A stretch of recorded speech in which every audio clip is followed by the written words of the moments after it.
बहुत बड़ी खबर सामने आ रही है क्योंकि गृह मंत्री और विदेश मंत्रालय ने खुले मंच से खुद बोला है कि आपको वहां से जल्दी यानी उस कंट्री से जल्दी इस कंट्री में आ जाना है, भारत में आ जाना है और नहीं तो आपको प्रॉब्लम हो सकता है।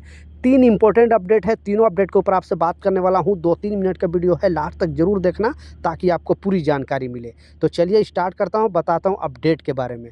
तो जो मैं मुस्लिम कंट्री का नाम बताने वाला हूं वो आपको तो रियलिटी बताऊंगा ही, उससे पहले अभी तक मैं डेटा बताना, क्योंकि विदेश मंत्रालय खुद ये डेटा पेश किया है और बताया है कि किस कंट्री में कितने भारतीय बेसिकली खाड़ी देश में या फिर और भी आजू बाजू के जितने मुस्लिम कंट्री है वहाँ पे कितने भारतीय अभी रहते हैं। कुछ स्टूडेंट पे जाते हैं यानी वहाँ पे पढ़ने भी जाते हैं, कुछ लोग वहाँ पे काम भी करने जाते हैं, कुछ बिजनेस के पर्पज़ के वजह से जाते हैं। तो इस डिटेल में प्रॉपर स्टेप बाय स्टेप बताने वाला हूँ, तो वीडियो ध्यान से सुनना। दुनिया के किसी भी कंट्री से वीडियो देख रहे हो तो इस वीडियो को प्लीज़ शेयर कर देना ताकि हर एक इंडियन तक ये वीडियो पहुँचे और लोगों को पता चले कि रियलिटी क्या है और जो खबर आई है। दूसरा जो अपडेट है, लगातार 5 दिन से आप इस अपडेट को मैं देता रहा हूँ, डेली पर डे बताते चल रहा हूँ, क्योंकि आज भी दिल्ली एयरपोर्ट में बहुत सारे फ़्लाइट को कैंसिल किया गया है, यानी उनको डाइवर्ट कर दिया गया है दूसरी जगह। बहुत सारे जो फ़्लाइट है उनको ज़्यादातर डाइवर्ट किया गया है जयपुर में इसलिए क्योंकि वहाँ पे मौसम साफ़ होता है, वहाँ पे इतना ठंडी इतना कुहासा नहीं गिरता है,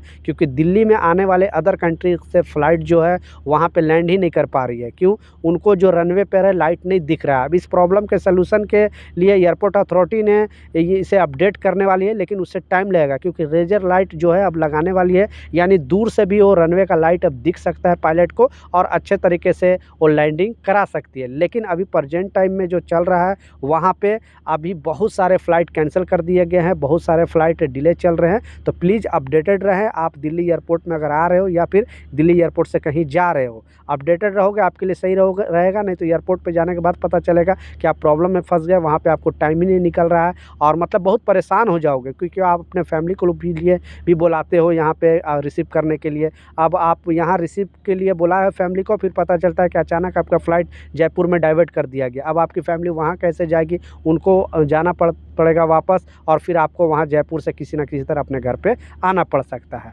तो प्लीज़ सतर्क रहे, सावधान रहे, लोगों के साथ ये वीडियो ज़रूर शेयर करें। दूसरा जो इम्पोर्टेंट अपडेट है, आपने टाइटल और थंबनेल में बिल्कुल सच पढ़ा, क्योंकि विदेश मंत्रालय ने जो डेटा दिया है और बताया है कि अभी प्रेजेंट टाइम में किस कंट्री में कितने भारतीय रहते हैं, वो भी खाड़ी देश यानी मुस्लिम कंट्री में। तो पहला जो नाम आता है सब लोगों को पता है, बहुत सारे लोगों को पता है, क्योंकि ये जो है मिनी इंडिया भी बोला जाता है इस कंट्री को। ये मुस्लिम कंट्री है लेकिन इसको मिनी इंडिया भी कहा जाता है। वो है यूएई यानी यूनाइटेड अरब इमारात, दुबई भी लोग बोलते हैं, ठीक है। यूनाइटेड अरब इमारात में 42 लाख भारतीय रहते हैं, समझ सकते हो। दुनिया में सबसे ज़्यादा जो भारतीय हैं वो दुबई के अंदर ही रहते हैं। तो वहाँ पर भी अभी जो डेटा बताया जा रहा है वहाँ पर भी बहुत ज़्यादा चेकिंग चल रही है और आप अगर आपका वीज़ा वगैरह एक्सपायर हो जाता है तो वहाँ पे अब नहीं रहना, नहीं तो सीधा जेल जाना पड़ सकता है, वापस घर भी आना पड़ सकता है, डिपोर्ट कर दिया जाओगे, फिर लाइफ टाइम आपको बैन हो सकता है, ठीक है। तो वीज़ा एक्सपायर होने से पहले आप अपने कंट्री आ जाओ और वहाँ पर बेसिकली इलीगल तरीके से रहने की कोशिश ना करना। दूसरा जो सबसे ज़्यादा तादाद है वो सऊदी अरबिया के अंदर है। सऊदी अरबिया के अंदर लगभग 26 लाख भारतीय, विदेश मंत्रालय के डेटा के हिसाब से 26 लाख भारतीय वहाँ पे जॉब करते हैं, रहते हैं। तीसरा नंबर पे कुवैत का नाम आता है, 10 लाख भारतीय वहाँ पर भी रहते हैं कुवैत के अंदर। उसके बाद कतर का नाम आता है 7.5 लाख, उसके बाद ओमान का भी नाम आता है, उसके बाद जो आता है वो है बहरीन के अंदर, उसके बाद ईरान के अंदर भी है, इराक के अंदर भी है। ये सब जितने भी मुस्लिम कंट्री है हर जगह पे भारतीय रहते हैं। लेकिन ये जो मामला आया है, जो हंगामा मचा है, वो अपने पड़ोसी देश, ठीक है। तो इसके लिए गृह मंत्री ने खुद स्पीच दिया है और जो अमित शाह उन्होंने क्लियरली बोला है कि जो भी अगर जो मुस्लिम हमारे पड़ोसी देश है जैसे बांग्लादेश है, वहाँ पे इतना प्रॉब्लम अभी चल रहा है, वहाँ के मीडिया भी दिखा रही है और भी सोशल मीडिया पर भी वीडियो आ रहा है कि वहाँ पे जो हिंदू भाई लोग हैं उनको चुन चुन कर मारा जा रहा है, उनको टारगेट किया जा रहा है और उनको वहाँ से मतलब परेशान किया जा रहा है, उनका जगह ज़मीन लूटा जा रहा है, वहाँ उनका पैसा वगैरह हर चीज़ लूटा जा रहा है। तो अमित शाह क्लियरली बोला है कि जो भी पाकिस्तान या बांग्लादेश से आना चाहेगा इंडिया में उनके लिए वेलकम है और यहाँ पे उनको जितना मेरा अधिकार है, ये अमित शाह की ज़बान हैं, इन्होंने खुद बोला है कि जितना मेरा अधिकार है इस कंट्री पर उतना अधिकार उनका भी रहेगा, यानी उनको तुरंत यहाँ का नेशनलिटी मिल जाएगा और वो अच्छे तरीके से भारत के अंदर रह सकते हैं।